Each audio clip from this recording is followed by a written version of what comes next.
Shalom Aleichem.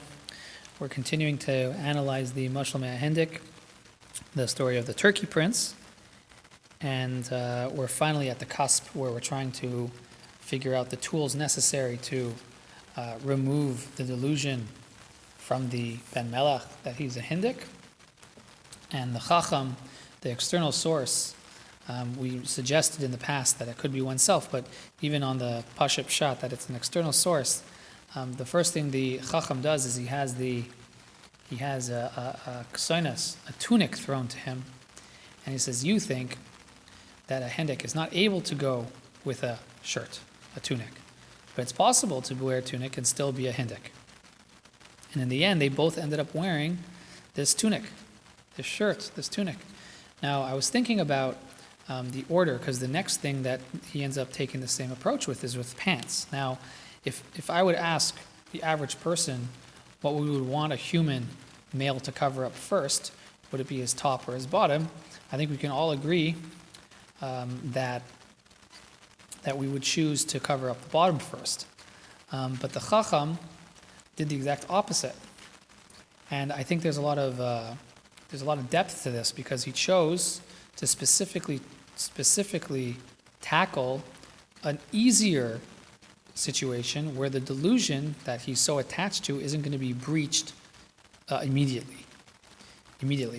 Because as we see, this builds one on top of itself, right? He could have just been a Hindik with him, acted as a turkey underneath the table, and then worn everything all at once, but that's not what he did, because that would have sort of tackled the delusion too head on. Sometimes you have to sort of come min hatzad, as we say, right? So from the side. So he tackles this, the Chacham tackles this by first suggesting that they could still be a full-blown turkey and still wear a shirt. And only after a certain amount of time does he then incorporate the pants. But at the same time, what is important, and it's part of the subtext over here, is that the rest of the things that define these two humans as Hindiks in this situation, as turkeys in this situation, they're still continuously doing. They're still under the table, rolling around crumbs, despite possibly wearing portions of human clothing. And it's only after a lengthy period of time that they finally wear the shirt and then get comfortable wearing pants that he has all of the clothing piece by piece till both of these, the Chacham and the Ben Melech, but though still within somewhat of the delusion of the turkey, only after numerous days, weeks, months, whatever it is, finally are fully dressed.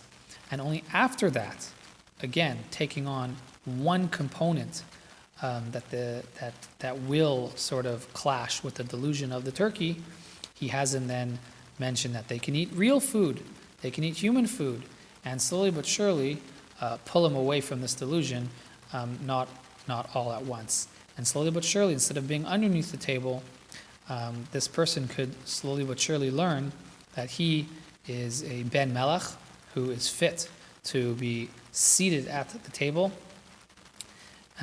and to eat the most high caliber of foods with his father, the king. And I think that, even though in the mashal it's just 2-3 examples of how to do this, I think this really is the root cause of how to pull ourselves away from the delusion of the goof and the delusion of all of our self-deprecation and our lack of self-esteem, is that we are human, we are very flawed, our Yetzer Hara weighs us down tremendously, but tackling a small thing that we feel comfortable that we can do, that isn't going to shatter what we are, and we do a slow build, baby steps, we can slowly pull ourselves away to the point where we'll be completely healed as the story ends in a beautiful way, and that the Ben Melech is returned to the table next to his father.